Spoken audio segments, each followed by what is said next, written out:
Assalamu alaikum, my dear friends and viewers. I hope you all are fine by the grace of Almighty.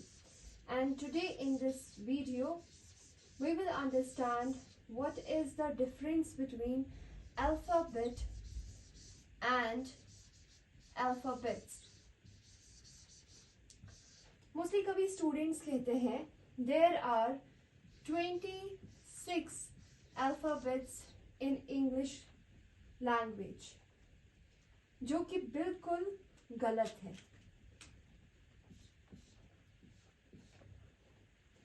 सही क्या है? सही है there are 26 letters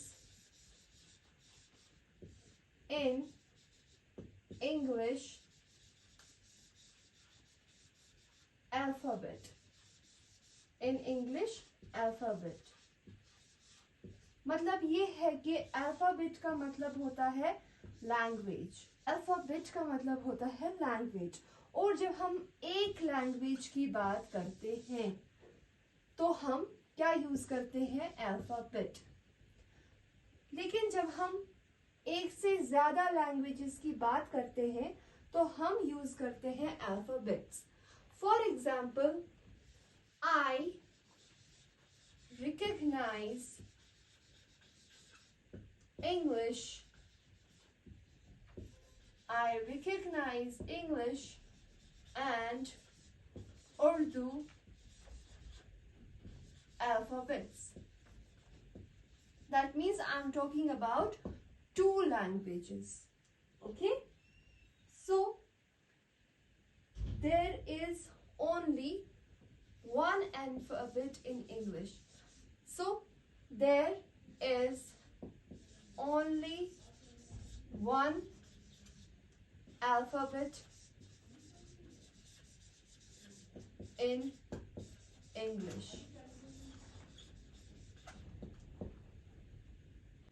और ये जो इंग्लिश अल्फाबेट है इसमें 26 क्या है?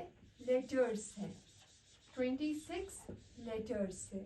अब हम अंडरस्टैंड करेंगे कि ये लेटर्स क्या होते हैं. ठीक है, इस वीडियो में अंडरस्टैंड करेंगे कि